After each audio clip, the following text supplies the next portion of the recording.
Group 1 aspirants కోసం టీశాట్ ప్రతిష్టాత్మకంగా నిర్వహించినటువంటి కార్యక్రమానికి స్వాగతం. ఈ వీడియోలో మనము భారతదేశ అంతరిక్ష కార్యక్రమాల్లో ఘనత వహించినటువంటి వాహక నౌకలుగా జిఎస్ఎల్వి మరియు పిఎస్ఎల్వి నిలవడం జరిగింది. మరి ఈ జిఎస్ఎల్వి పిఎస్ఎల్విల అభివృద్ధికి కారణమైనటువంటి ఇతర వాహక నౌకల గురించి గత వీడియోలో మనం తెలుసుకున్నాం. ఈ వీడియోలో మనము జిఎస్ఎల్వి రకాలకు సంబంధించినటువంటి అంశాలు, అదేవిధంగా జిఎస్ఎల్వి మార్క్ 3 అభివృద్ధి క్రమానికి సంబంధించినటువంటి అంశాలు తెలుసుకునే ప్రయత్నం చేద్దాం. సో ఇక్కడ జిఎస్ఎల్వి ద్వారా గనక మనం గమనిస్తే దీంట్లో 2 రకాల వేరియేషన్స్ ఉన్నాయి, వేరియంట్స్ ఉన్నాయి అనేటటువంటి అంశాలు చెప్పుకున్నాం. దీన్ని మనము జిఎస్ఎల్వి యొక్క రూపాలు, విభిన్న రూపాలు అనేటటువంటి అంశంగా చూడవచ్చు. దీంట్లో భాగంగా 3 రకాలైనటువంటి జిఎస్ఎల్వి వాహక నౌకలను అభివృద్ధి పరుచుకున్నామని చెప్పుకున్నాం. దాన్ని మార్క్ 1, మార్క్ 2, మార్క్ 3 తరహా జిఎస్ఎల్వి వాహక నౌకలుగా చెప్తాం. దీంట్లో ప్రధానమైనటువంటి వేరియేషన్ దాంట్లోని 3వ దశలో వాడేటటువంటి క్రయోజెనిక్ ఇంజన్ల ఆధారంగా వీటిని డిఫరెంట్ వేరియంట్స్ కింద మనము డివైడ్ చేసుకోవడం అనేది జరిగింది. ఈ క్రయోజెనిక్ ఇంజన్ పరిజ్ఞానాన్ని మనకు అందించినటువంటి దేశంగా రష్యా నిలబడుతుంది. ఈ రష్యా మొదట మనకు 7 వరకు క్రయోజెనిక్ ఇంజన్లను అందించడం జరిగింది. మరి ఈ 7 క్రయోజెనిక్ ఇంజన్లను వాడి అభివృద్ధి పరిచినటువంటి జిఎస్ఎల్వి వాహక నౌకలుగా మార్క్ 1 కనిపిస్తూ ఉన్నాయి. మార్క్ 2 విషయానికి వచ్చేసరికల్లా దీంట్లో స్వదేశీ సాంకేతికతతో తయారైనటువంటి క్రయోజెనిక్ ఇంజన్లను వాడడం జరిగింది. మార్క్ 3లో కూడా పూర్తి స్వదేశీ సాంకేతికతతో తయారైనటువంటి, స్వదేశీ పరిజ్ఞానంతో తయారైనటువంటి క్రయోజెనిక్ ఇంజన్లను వాడడం జరిగింది. వీటి యొక్క శక్తి సామర్థ్యాలు కూడా విభిన్నంగా ఉంటూ ఉండడం గమనార్హము. ఇక్కడ ముఖ్యంగా చూస్తే 3000 నుంచి 4000 కిలోల బరువైనటువంటి ఉపగ్రహాలను భూస్థిర కక్షలలోకి ప్రయోగించగల సామర్థ్యము మార్క్ 3 ద్వారా లభించడం జరిగింది. మార్క్ 3 ద్వారా లభించడం అనేది జరిగింది. ముఖ్యంగా చూస్తే హై త్రోపుట్ శాటిలైట్స్ అనేటటువంటి సాంకేతికతని భారత్ ఇటీవల కాలంలో అభివృద్ధి పరచుకోవడం అనేది జరిగింది. దీని ద్వారా భారతదేశ పౌరులకు వేగవంతమైనటువంటి అంతర్జాల సౌకర్యాలు కల్పించడానికి ఇవి ప్రధానంగా ఉద్దేశించబడినవి. మరి వీటిని మరిన్ని ప్రయోజనాల కోసం రూపొందించాలంటే వీటి యొక్క బరువు సుమారుగా 5000 కేజీల బరువు కన్నా ఎక్కువగా ఉండేందుకు అవకాశం ఉంది. మార్క్ 3 వాహక నౌకల ద్వారా ఇంత బరువు ఉన్నటువంటి పేలోడ్లను ప్రయోగించే అవకాశం లేదు. కాబట్టి ఇప్పటికీ కూడా కౌరు అంతరిక్ష కేంద్రం ద్వారానే మనము 5000 కంటే ఎక్కువ బరువు ఉన్నటువంటి ఉపగ్రహాలను ప్రయోగించుకోవాల్సి వస్తుంది. మరి భవిష్యత్తులో మరింత శక్తివంతమైనటువంటి రాకెట్లను తయారు చేయడం ద్వారా ఈ 5 కేజీ ఉపగ్రహాలను ప్రయోగించేటటువంటి సామర్థ్యాన్ని భారత్ సంపాదించుకుంటుందని ఆశిద్దాం. ఇక్కడ జిఎస్ఎల్వి మార్క్ 1, మార్క్ 2 వాహక నౌకలకు సంబంధించి చూస్తే 129 టన్నుల మొదటి దశను, ఇక్కడ S-125 అంటే ఎస్ అనేది మనకు సాలిడ్ ప్రొపల్లెంట్ని వాడుకుంటుందనే అంశాన్ని తెలుపుతుంది. అదేవిధంగా 125 అనేది ఇదమిద్దంగా దాంట్లో వాడేటటువంటి ఇంధనం యొక్క బరువును తెలియజేస్తుందండి. అంటే 125 టన్నుల బరువైనటువంటి సాలిడ్ ప్రొపెల్లెంట్స్ని మొదటి దశలో వాడుతున్నట్లుగా మనం ఇక్కడ గమనించవచ్చు. అదేవిధంగా 1500 కిలోల బరువు ఉన్నటువంటి భూస్థిర బదిలీ కక్షలలోకి జిఎస్టీఓ అని చెప్పుకున్నాం కదా, ఈ జిఎస్టీఓ కక్షలోకి ఇది జిఎస్ఎల్వి మార్క్ 1 ద్వారా 1500 కిలోల బరువైనటువంటి ఉపగ్రహాలను ప్రవేశపెట్టేందుకు అవకాశం ఉంది. ఈ మార్క్ 1 తరహాలోని మొదటి అభివృద్ధి ప్రయోగం మనకు ఏప్రిల్ 18, 2001 జరిగినట్లుగా మనం ఇక్కడ గమనించవచ్చు. సో ఇక్కడ జిఎస్ఎల్వికి సంబంధించి చూస్తే దాని యొక్క 2వ అభివృద్ధి ప్రయోగంలో S-125 ప్రధాన బూస్టర్ ఇంజిన్ ఏదైతే ఉందో దీనికి బదులుగా S-139 కోర్ ఇంజిన్ని వాడడం అనేది జరిగింది. అంటే దీంట్లో 139 టన్నుల బరువైనటువంటి ప్రొపెల్లెంట్స్ని వాడడం అనేది జరుగుతుంది. ఇక్కడ 2వ దశలో ఉన్నటువంటి వికాస్ ఇంజిన్ని మరింత ఆధునికీకరించడం అనేది జరిగింది. వికాస్ ఇంజిన్ అనేది భారత అంతరిక్ష రంగ పితామహుడుగా పరిగణించబడేటటువంటి విక్రమ్ సారాభాయ్ గారి పేరు మీదుగా వికాస్ ఇంజిన్ అనేది నామకరణం చేయడం అనేది జరిగింది. వీటన్నింటి ఫలితంగా జిఎస్ఎల్వికి అదనంగా 300 కిలోల పేలోడ్ని మోయగలిగేటటువంటి సామర్థ్యము జిఎస్ఎల్వికి సమకూరడం జరిగింది. అంత క్రితము ఉన్నటువంటి పరిజ్ఞానాన్ని కనుక మనం గమనిస్తే 1500 కిలోలు ఈ S-139 కోర్ ఇంజన్ని వినియోగించడం ద్వారా మరొక 300 అంటే సుమారుగా 1800 కిలోల బరువైనటువంటి ఉపగ్రహాలను జిఎస్టీఓలోకి పంపించగల సామర్థ్యం అనేది జిఎస్ఎల్వి మార్క్ 1 వాహక నౌకలకు రావడం అనేది జరిగింది. జిఎస్ఎల్వి మార్క్ 1 యొక్క 4వ కార్యాచరణ ప్రయోగం, దీన్నే మనం ఫంక్షనల్ లాంచ్ అంటున్నాము. అంతక్రితం జరిగినవి డెవలప్మెంటల్ ప్రోగ్రామ్స్ కాగా, జిఎస్ఎల్వి విషయంలో డెవలప్మెంటల్ ప్రయోగాల తర్వాత జరిగేటటువంటి వాటిని ఫంక్షనల్ కార్యక్రమాలుగా మనం చెప్తూ ఉన్నాం. అలా చూస్తే జిఎస్ఎల్వి F6లో CE-15 అంటే ఇది క్రయోజనిక్ ఇంజిన్, 15 టన్నుల బరువైనటువంటి క్రయోజనిక్ ప్రొపెలెంట్స్ని వాడడం అనేది జరుగుతుంది. సో CE అనేది ఇంజన్కి సంబంధించినటువంటి నామకరణంగా చూస్తున్నాం. 15 అనేది అక్కడ వాడినటువంటి ప్రొపెలెంట్ యొక్క ఘనపరిమాణంగా మనం ఇక్కడ చెప్పుకోవచ్చు. ముఖ్యంగా ఇది ప్రిలిమ్స్ పాయింట్ ఆఫ్ వ్యూలో గతంలో ఒకసారి క్వశ్చన్ రావడం అనేది జరిగింది. CE 7.5 అనగా, సో CE అంటే క్రయోజనిక్ ఇంజిన్, ఇది 7.5 టన్నుల అక్కడ క్రయోజనిక్ ఇంధనాన్ని వినియోగించడం అనేది జరుగుతుంది. ఇలా చూస్తే మనకు CE 7.5, CE-15, CE-20, అదేవిధంగా CE-25 అనేటటువంటివి ఇవన్నీ కూడా క్రయోజనిక్ ఇంజిన్లకు సంబంధించినటువంటి సాంకేతిక పదజాలాలుగా మనం ఇక్కడ చూస్తాం. సో ఈ నౌకలలో జిఎస్ఎల్వి మార్క్ 1 నౌకలలో రష్యా నుండి దిగుమతి కాబడినటువంటి క్రయోజనిక్ ఇంజిన్లను వాడి ఈ తరహా నౌకలను రూపొందించడం అనేది జరిగింది. సో జిఎస్ఎల్వి మార్క్ 2కి సంబంధించి చూస్తే అంతక్రితం ఉన్నటువంటి మార్క్ 1లో రష్యా తయారీ క్రయోజనిక్ ఇంజిన్లను వాడగా, మనం ఇక్కడ జిఎస్ఎల్వి మార్క్ 2 నుంచి స్వదేశీ పరిజ్ఞానంతో రూపొందించబడినటువంటి క్రయోజనిక్ ఇంజిన్లను వాడినట్లుగా చెప్పుకుంటూ ఉన్నాం. మరి ఇలా చూస్తే క్రయోజనిక్ ఇంధనాలను కూడా భారత్ స్వదేశీయంగానే రూపొందించుకోవాల్సి వస్తుంది. అతి చల్లటి ఉష్ణోగ్రతలను తట్టుకునేటటువంటి ఇంధన ట్యాంకులను కావచ్చు, ఇంధనాన్ని దహన చాంబర్లోకి చేరవేసేటటువంటి అక్కడ వాల్వ్స్ కావచ్చు, పైపులు కావచ్చు, వాటన్నింటిని కూడా ఇంత తక్కువ ఉష్ణోగ్రతలను తట్టుకునే విధంగా తయారు చేసుకోవాల్సి వస్తుంది. ఇందుకోసము లిక్విడ్ ప్రొపల్షన్ సిస్టమ్స్ సెంటర్, దీన్నే మనము LPSC అంటాం. అంటే వాహక నౌకలలో వాడేటటువంటి ద్రవ ఇంధనాలు ఏవైతే ఉన్నాయో ఆ ద్రవ ఇంధనాలను తయారు చేసేటటువంటి ఒక సంస్థగా ఇది మనకు కనిపిస్తుంది. ఇది స్వదేశీయంగా రూపొందించబడినటువంటి క్రయోజనిక్ ఇంజిన్ CE 7.5, మొదటగా వాడింది CE 7.5 అండి. దీని సహాయంతో జిఎస్ఎల్వి మార్క్ 2 అభివృద్ధి పరచడం అనేది సాధ్యం కావడం జరిగింది. ఈ జిఎస్ఎల్వి మార్క్ 2 అభివృద్ధితో భారత్కు 2500 కిలోల బరువైనటువంటి ఉపగ్రహాలను భూస్థిర బదిలీ కక్షలు, వీటిని GSTO అనుకుంటున్నాం కదా, ఈ GSTOలోకి ప్రవేశపెట్టేటందుకు అనువైనటువంటి సామర్థ్యం లభించడం జరిగింది.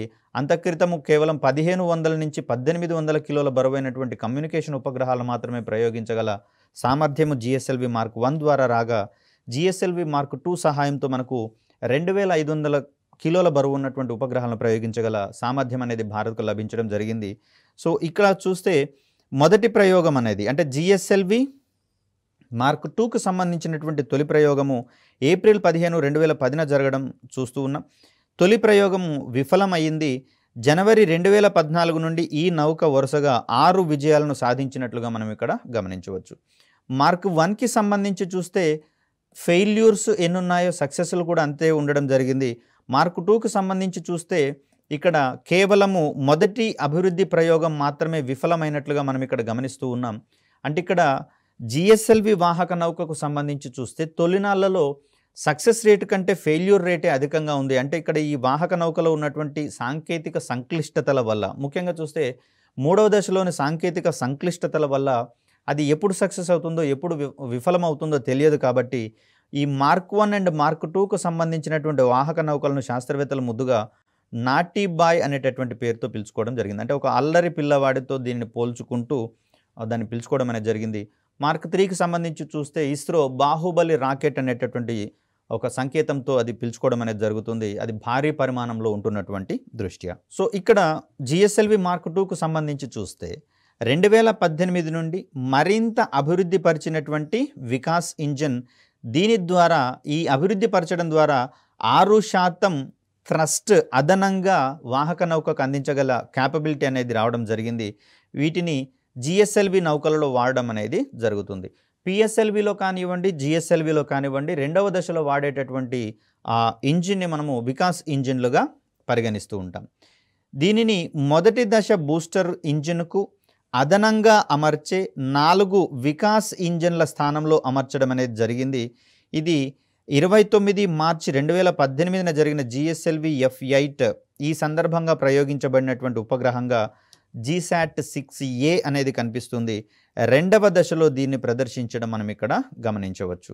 అంటే ఇక్కడ మొదటి దశలో ఉన్నటువంటి బూస్టర్ ఇంజిన్ ఏదైతే ఉందో దానికి అదనంగా మనము స్ట్రాపాన్ మోటార్స్ అమరుస్తూ ఉన్నాం కదా, వాటి స్థానంలో ఈ 4 వికాస్ ఇంజిన్లను అమర్చినట్లుగా మనం ఇక్కడ గమనించవచ్చు. అదేవిధంగా చూస్తే 12 ఆగస్టు 2021న చేపట్టినటువంటి EOS-3 ఇది GSLV Mark 2కు సంబంధించినటువంటి పేలోడ్గా మనకి ఇక్కడ కనిపిస్తుంది. దీని యొక్క లాంచ్లో 4 మీటర్ల వ్యాసం కలిగినటువంటి ఓజివ్ పేలోడ్ ఫెయిరింగ్.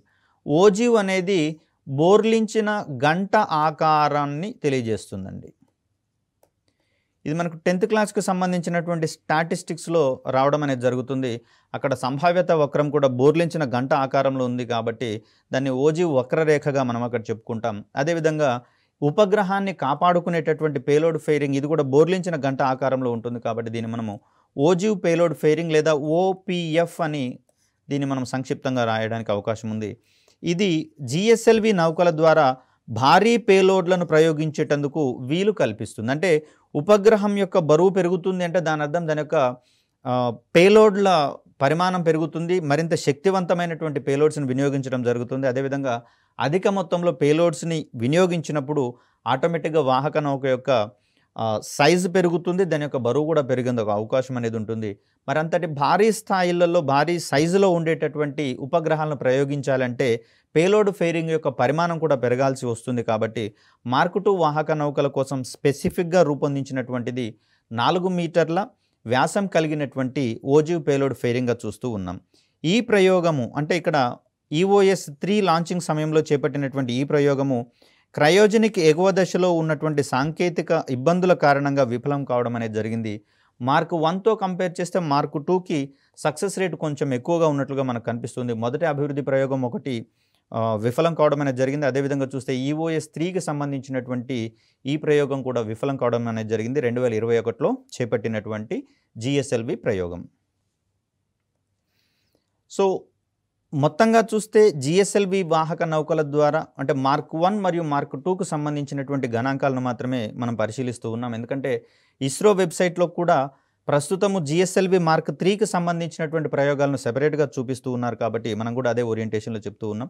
మొత్తంగా చూస్తే 14 GSLV ప్రయోగాలు జరగగా వీటిలో విజయవంతమైనటువంటి ప్రయోగాలు 8, విఫలమైనవి 4, పాక్షికంగా వైఫల్యం చెందినటువంటి ప్రయోగాలుగా మనకు 2 కనిపిస్తూ ఉన్నాయి. అంటే సక్సెస్ రేటు ఫెయిల్యూర్ రేటు 2 కూడా ఒకదానితో ఒకటి దోబూచులు ఆడుకుంటున్నట్లుగా ఉంటున్నాయి. కాబట్టి మార్క్ 1 మరియు మార్క్ 2లకు సంబంధించినటువంటి పేరుగా దీన్ని మనము నాటీ బాయ్ అనేది ఇస్రో శాస్త్రవేత్తలు పిలుచుకోవడం అనేది జరిగింది. ఇక్కడ ఇప్పుడు మనం GSLV మార్క్ 1 మార్క్ 2 తర్వాత GSLV మార్క్ 3కి సంబంధించినటువంటి అంశాలు తెలుసుకునే ప్రయత్నం చేద్దాం. ఇక్కడ మనకు నిలువుగా ఉన్నటువంటి ఇవి 2 కూడా బూస్టర్ ఇంజిన్స్, దీన్నే మనం స్ట్రాపాన్ ఇంజిన్స్ అంటాం. మార్క్ 1 మార్క్ 2లకు సంబంధించి చూస్తే 4 వరకు స్ట్రాపాన్ ఇంజిన్స్ని అమర్చడం జరిగింది. ఇక్కడ GSLV మార్క్ 3కి సంబంధించి చూస్తే కేవలం 2 అధిక శక్తివంతమైనటువంటి స్ట్రాపాన్ మోటార్స్ లేకపోతే బూస్టర్ ఇంజన్లను అమర్చడం జరుగుతుంది. సో దీనికి సంబంధించినటువంటి అసెంబ్లింగ్ యూనిట్ అనేది మనకి ఇక్కడ కనిపిస్తుంది. అదేవిధంగా చూస్తే ఇది రెండవ దశలో ఉన్నటువంటి ఈ నాజిల్గా మనకి ఇక్కడ కనిపిస్తుంది. ఈ నాజిల్స్ ఏవైతే ఉన్నాయో నాజిల్స్ ద్వారా వేడి వాయువులు బయటికి వేగంగా రావడం అనేది జరుగుతుంది. తద్వారా సమకూరినటువంటి థ్రస్ట్ సహాయంతో వాహక నౌక అనేది ఆకాశంలోకి ప్రయాణించడం జరుగుతుంది. సో ఇది మనకు క్రయోజనిక్ ఇంజిన్కి సంబంధించినటువంటి ఒక సాంకేతికతగా మనకి ఇక్కడ కనిపిస్తుంది. సో వీటన్నింటిని ఈ విధంగా ఒకదాని మీద ఒకటి అమర్చడం ద్వారా వాహక నౌకను ఫైనల్గా ఈ విధంగా అసెంబుల్ చేయడం అనేది జరుగుతుంది అసెంబ్లింగ్ యూనిట్లో భాగంగా. ఇది కంప్లీట్గా అసెంబుల్ చేయబడినటువంటి GSLV మార్క్ 3 వాహక నౌక. దీంట్లో ఉన్నటువంటిది ప్రధాన ఇంజిన్ ఇది కాగా దీని ఇరువైపులా ఉన్నటువంటి 2 కూడా స్ట్రాపాన్ మోటార్స్గా మనం ఇక్కడ చూస్తూ ఉన్నాం. మధ్యలో ఉన్నటువంటిది వికాస్ ఇంజిన్కి సంబంధించినటువంటిది. దీని పైన ఉన్నటువంటి స్థాయిలో మనకు ఇక్కడ ఉపగ్రహం అనేది ఉంటుంది ఓజివ్ పేలోడ్ ఫెయిరింగ్లో భాగంగా. సో ఇది మనకు కంప్లీట్ సెటప్గా కనిపిస్తుంది GSLV మార్క్ 3కి సంబంధించి. సో ఇక్కడ ఇది అసెంబ్లింగ్ యూనిట్ నుంచి ప్లాట్ఫామ్ ద్వారా లాంచ్ ప్యాడ్కి ప్రయాణించేటటువంటి క్రమాన్ని మనం ఇక్కడ చూస్తూ ఉన్నాం. సో లాంచ్ ప్యాడ్ని చేరిన తర్వాత ఈ జిఎస్ఎల్వి మార్క్ 3కి సంబంధించినటువంటి కంప్లీట్ కాన్ఫిగరేషన్ అనేది మనకి ఇక్కడ కనిపిస్తుంది.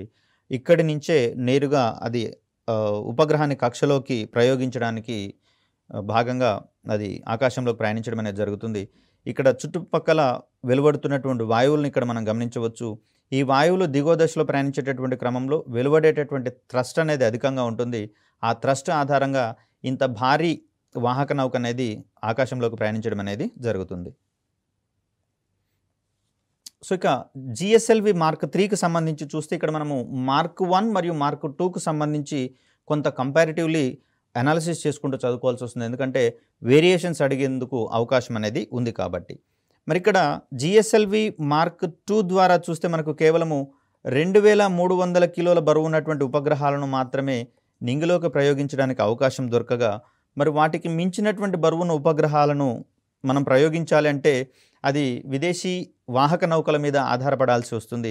ఇది కొన్ని సందర్భాలలో దేశం యొక్క సార్వభౌమాధికారానికి కూడా కొంచెము భంగం వాటిల్లేందుకు అవకాశం అనేది ఉంటుంది. కాబట్టి భారత్ స్వదేశీయంగానే మరింత బరువు ఉన్నటువంటి ఉపగ్రహాలను, సమాచార ఉపగ్రహాలను ప్రయోగించడానికి పూనుకోవడం జరిగింది. దాంట్లో భాగంగా అభివృద్ధి పరచబడిందే జిఎస్ఎల్వి మార్క్ 3కి సంబంధించినటువంటి వాహక నౌక. దీన్నే మనము సింపుల్గా లాంచ్ వెహికల్ మార్క్ 3 అనేటటువంటి పేరుతో ఎల్విఎంగా కూడా మనం ఇక్కడ చెప్పుకోవచ్చు. సో భారీ సమాచార ఉపగ్రహాలను స్వదేశీయంగానే ప్రయోగించడానికి ఇస్రో అభివృద్ధి చేసినటువంటి ఉపగ్రహ వాహక నౌక ఎల్విఎం లేదా GSLV mark 3.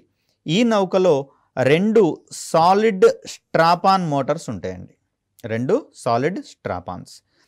Core liquid booster. అంత క్రితం ఉన్నటువంటి వాహక నౌకలలో కోర్ ఇంజన్ ఏదైతే ఉందో, ప్రధాన ఇంజన్ ఏదైతే ఉందో, ఇది సాలిడ్ ఇంధనాన్ని వాడుకునేటటువంటి క్రమాన్ని చూస్తాం. ఇక్కడ జిఎస్ఎల్వి మార్క్ 3 విషయానికి వచ్చేసరికల్లా స్ట్రాపాన్ మోటార్స్ మనకు లిక్విడ్ మోటార్స్గా కనిపిస్తూ ఉన్నాయి. మిగతా వేరియంట్స్లలో కనుక మనం గమనిస్తే స్ట్రాపాన్ మోటార్స్లలో కూడా సాలిడ్ ఫ్యూయల్ని, సాలిడ్ ప్రొపెల్లెంట్ని వినియోగించడం అనేది జరుగుతుంది. అదొకటి ప్రధానమైనటువంటి డిఫరెన్స్గా మనం ఇక్కడ చూస్తాం. అదేవిధంగా కీలకమైనటువంటి క్రయోజెనిక్ ఎగువ దశ, దీన్నే మనము సియుఎస్గా చెప్తాం. సియుఎస్లో ఏ ఇంజిన్ వాడతారు అంటే క్రయోజెనిక్ ఇంజిన్లను వాడతారు. అందుకనే దీన్ని ఎగువ దశలో దీన్ని ఆపరేట్ చేస్తారు కాబట్టి క్రయోజెనిక్ అప్పర్ స్టేజ్గా దీన్ని మనం పరిగణిస్తూ ఉన్నాం. సో ఇక్కడ ఈ జిఎస్ఎల్వి మార్క్ 3కి సంబంధించి చూస్తే ఎత్తు కొంచెం తగ్గినట్లుగా కనిపిస్తుంది. ఈ వాహక నౌక యొక్క ఎత్తు 43.43 మీటర్లుగా కనిపిస్తుంది. అదేవిధంగా ప్రయాణ సమయంలో గనక గమనిస్తే దీని యొక్క బరువు 640 టన్నులండి. అంటే దీంట్లో వాహక నౌక యొక్క బరువు ఉంటుంది, అదేవిధంగా ఇంధనం వాడేటటువంటి మొత్తం ఇంధనం యొక్క బరువు ఉంటుంది, అదేవిధంగా ఉపగ్రహం యొక్క బరువు కూడా దీంట్లోనే ఇంక్లూడ్ అయి ఉంటుంది. సో ఇది సంక్షిప్తంగా వాహక నౌక యొక్క మొత్తం బరువుగా చూస్తూ ఉన్నాం.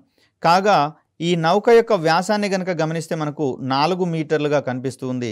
భారీ ఉపగ్రహాలను ఈ నౌకల ద్వారా, అంటే జిఎస్ఎల్వి మార్క్ 3 వాహక నౌకల ద్వారా ప్రయోగించడానికి వీలుగా దీనిలో 5 మీటర్ల వ్యాసం కలిగినటువంటి ఓజీవ్ పేలోడ్ ఫెయిరింగ్ని అమర్చడం అనేది జరిగింది. జిఎస్ఎల్వి మార్క్ 1, 2లకు సంబంధించి చూస్తే మనము 4 మీటర్ల వ్యాసం ఉన్నటువంటి హీట్ షీల్డ్ లేకపోతే ఓజీవ్ పేలోడ్ ఫెయిరింగ్ని వాడగా, మార్క్ 3 వాటికి సంబంధించి చూస్తే దీంట్లో సుమారుగా 3000 నుంచి 4000 కిలోల బరువైనటువంటి ఉపగ్రహాలను ప్రయోగించాల్సి ఉంటుంది. కాబట్టి మరింత బరువైనటువంటి ఉపగ్రహాల యొక్క పరిమాణం కూడా సాధారణంగా పెద్దగానే ఉంటుంది. కాబట్టి వీటి కోసం మార్క్ 3 వాహక నౌకల కోసం స్పెసిఫిక్గా రూపొందించబడినటువంటి ఫెయిరింగ్ వ్యాసం మనకి ఇక్కడ 5 మీటర్లుగా కనిపిస్తూ ఉంది.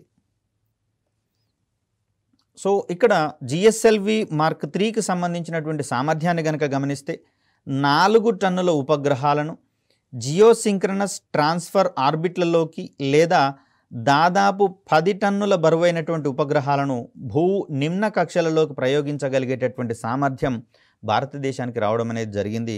సో ఈ క్రమంలోనే చంద్రయాన్ 2 వంటి చంద్రుని మీదకి ప్రయోగించగలిగేటటువంటి అంతరిక్ష యాత్రలను సైతము జిఎస్ఎల్వి మార్క్ 3 వాహక నౌకల ద్వారానే చేపట్టడం అనేది జరుగుతుంది.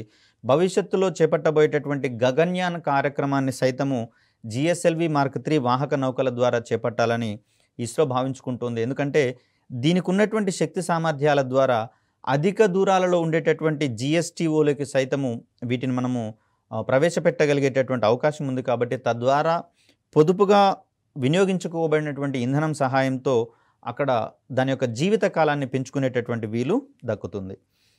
ఇది జిఎస్ఎల్వి మార్క్ 2 సామర్థ్యంతో పోలిస్తే దాదాపు రెట్టింపు సామర్థ్యం ఉన్నట్లుగా మనం ఇక్కడ గమనించవచ్చు. జిఎస్ఎల్వి మార్క్ 2 ద్వారా కేవలము 2000 నుంచి 2300 కేజీల బరువైనటువంటి ఉపగ్రహాలను మాత్రమే మనం ప్రయోగించగా, మార్క్ 3 ద్వారా చూస్తే 4000 కేజీల బరువు ఉన్నటువంటి ఉపగ్రహాలు లేదా 4 టన్నుల బరువైనటువంటి ఉపగ్రహాలు మనము ప్రయోగించేందుకు అవకాశం అనేది ఉంటుంది. జిఎస్ఎల్వి మార్క్ 3 నౌకలో ప్రధాన ద్రవ ఇంధన మోటారు, ఇక్కడ మనకు లిక్విడ్ ఫ్యూయల్ని వాడుతూ ఉన్నాం. దీన్ని మనము UDMH అని చెప్తామండి. అన్సిమెట్రికల్ డై మిథైల్ హైడ్రజీన్, ఇది దీని యొక్క పేరు. Unsymmetrical dimethyl hydrazine. ఇది రెండవ దశలో వాడేటటువంటి సాధారణంగా ద్రవ ఇంధనము. అయితే మనకు జిఎస్ఎల్వి మార్క్ 3కి సంబంధించి చూస్తే దీన్ని ప్రధాన ఇంజన్లోనే వాడుతూ ఉన్నాం. కాబట్టి ఈ కోర్ ఇంజన్లో ఈ అన్సిమెట్రికల్ డైమిథైల్ హైడ్రజీన్ అనేటటువంటి ద్రవ ఇంధనాన్ని వాడుతూ ఉన్నాం. ఈ కోర్ ఇంజన్కు రెండు వైపులా 2 స్ట్రాపాన్ మోటార్లు, దీన్ని మనము S200 అనేటటువంటి పేరుతో చూస్తూ ఉన్నాం. ఈ స్ట్రాపాన్ మోటార్స్లలో వాడేటటువంటి ఇంధనంగా మనకి ఇక్కడ సాలిడ్ ఇంధనం అనేది కనిపిస్తుంది. 200 అనేది అక్కడ వాడినటువంటి ఇంధనం యొక్క పరిమాణం, అంటే 200 టన్నుల వరకు దీని యొక్క ఇంధనం వాడడం అనేది జరుగుతుంది, ఘనస్థితిలో ఉన్నటువంటి ఇంధనాన్ని. ఇది ప్రధానంగా చూస్తే మనకు HTPBగానే కనిపిస్తూ ఉంది. వీటిలోని ప్రతి ఒక్క మోటార్ 205 టన్నుల మిశ్రమ సాలిడ్ ప్రొపెల్లెంట్ను కలిగి ఉంటుంది. ఇక్కడ సాలిడ్ ప్రొపెల్లెంట్తో పాటుగా నత్రజని ఆక్సైడ్స్ని ఆక్సిడైజర్లుగా వినియోగించడం జరుగుతుందండి. అంటే ఇంధనం ఒక్కటే ఉండదు, ఇంధనం మండడానికి కావాల్సినటువంటి ఆక్సిజన్ని సప్లై చేయడం కోసము ఆక్సిడైజర్లను కూడా కలిపి మిశ్రమంగా సాలిడ్ ప్రొపెల్లెంట్గా రూపొందించడం అనేది జరుగుతుంది.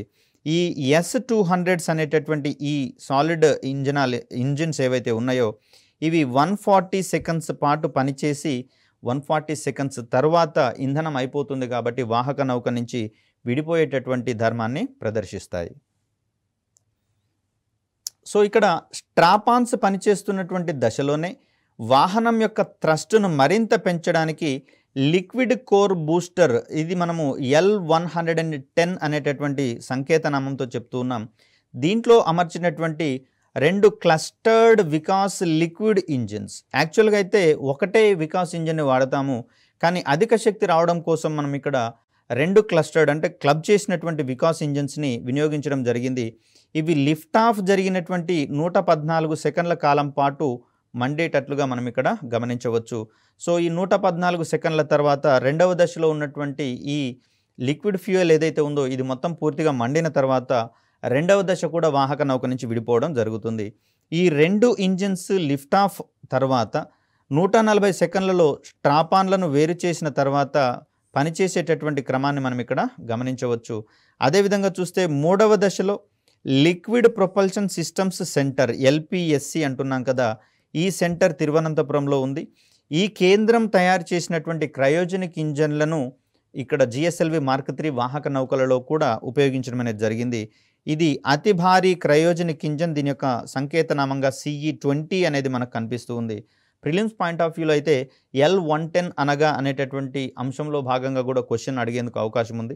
గతంలో క్రయోజనిక్ ఇంజిన్కి సంబంధించినటువంటి అంశంలో భాగంగా దీన్ని అడగడం అనేది జరిగింది. అంటే గ్రూప్ 1లో కాదు, వేరే ఇతర ఎగ్జామ్స్లలో కూడా సైన్స్ అండ్ టెక్నాలజీ ఆస్పెక్ట్స్ని క్వశ్చన్ చేసేటటువంటి క్రమంలో ఆ విధంగా క్వశ్చన్ని రూపొందించుకోవడం జరిగింది.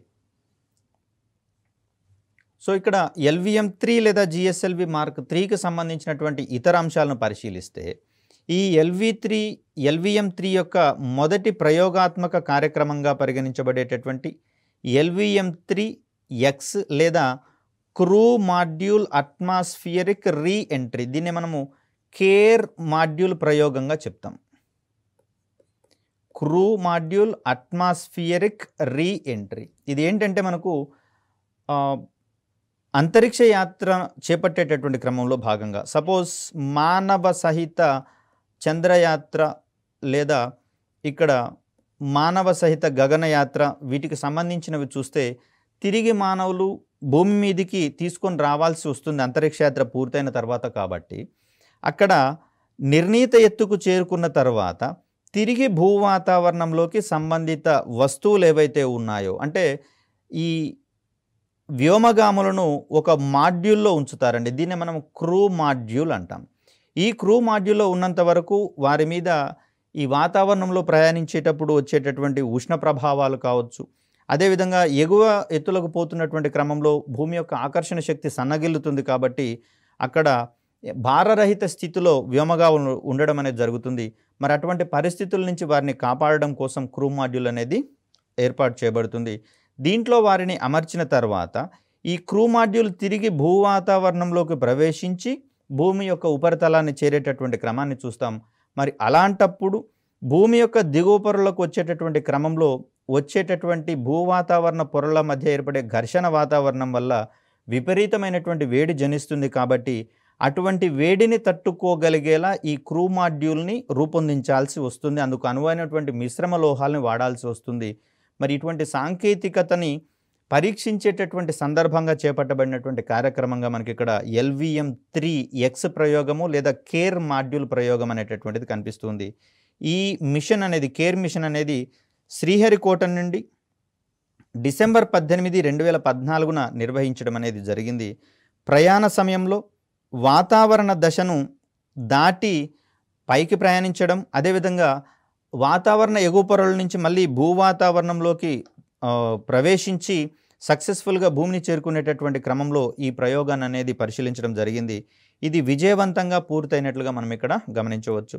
అదేవిధంగా మాడ్యూల్ నిర్ణీత ఎత్తుకు చేరిన తదుపరి తిరిగి భూ వాతావరణంలోకి ప్రవేశించి దానిలోని పారాచూట్లు ప్రణాళిక ప్రకారం తెరుచుకొని ఈ కేర్ మాడ్యూల్ ఏదైతే ఉందో అది బంగాళాఖాతంలో కూలిపోయినట్లుగా మనం ఇక్కడ గమనించవచ్చు. ఇది కేవలము వ్యోమగాములను సురక్షితంగా ఉంచేటటువంటి ఒక ప్రయోగంగా మనం ఇక్కడ దాంట్లో భాగంగా చేపట్టడం అనేది జరిగింది. ఇది పూర్తి మెకానిజంలోకి రావాలి అంటే వాహక నౌక మనకు రాకెట్ సహాయంతో పైకి ప్రయాణించడం అనేది జరుగుతుంది. దీనికి అనుబంధంగా ఒక ఏరోప్లేన్ వంటి ఆకారాన్ని మనం ఇక్కడ అటాచ్ చేయడం అనేది జరుగుతుంది.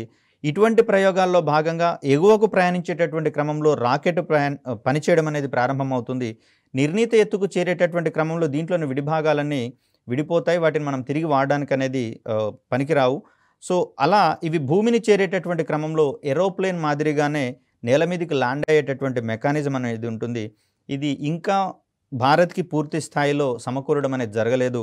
కానీ అమెరికా ఇప్పటికే అంతరిక్ష కేంద్రంలోకి వ్యోమగాములని ప్రయోగించి అంటే వారిని అక్కడికి చేర్చి తిరిగి భూమి మీదకి తీసుకొచ్చేటటువంటి క్రమంలో ఇటువంటి మెకానిజంని అద్భుతంగా ఉపయోగించడం అనేది జరుగుతుంది. ముఖ్యంగా చూస్తే భారతదేశము ఇతర దేశాలన్నీ కూడా ప్రయోగాలు పూర్తి చేసి అవి కార్యాత్మక ప్రయోగాలు చేసేటటువంటి క్రమంలో భారతదేశంలో తొలి అడుగులు లేకపోతే ఎక్స్పెరిమెంటల్ ప్రయోగాలు, డెవలప్మెంట్ ప్రయోగాలు అనేటటువంటివి చేపట్టడం అనేది మనం గమనిస్తూ ఉన్నాం. సరే, జాప్యం ఎంత జరిగినా కూడా భారత్ ఇటువంటి సాంకేతికతలను సముపార్జించుకోవడంలో తన వద్ద ఉన్నటువంటి మానవ వనరులని అద్భుతంగా వినియోగించుకుంటూ మౌలిక వస్తువులను సైతం అద్భుతంగా వినియోగించుకుంటూ సదరు ప్రయోగాలను చేపట్టడం అనేది నిజంగా అభినందనీయమే. ఇందుకు దోహదపడేటందుకు గాను 200కు పైగా అంతరిక్ష రంగంలో నిపుణులతో కూడినటువంటి సంస్థలు నిరంతరాయం పనిచేస్తున్నటువంటి క్రమాన్ని మనం ఇక్కడ గమనించవచ్చు. ఎందుకంటే LPSC అనేది క్రయోజనిక్ ఇంజన్లను రూపొందించడానికి ముందుకు గనక రాకపోతే అద్భుతమైనటువంటి క్రయోజనిక్ ఇంజన్ సామర్థ్యం మనకు రాకపోయేది. అదేవిధంగా GSLV Mark 2, Mark 3 వాహక నౌకల యొక్క అభివృద్ధి అనేది జరగకపోయేది.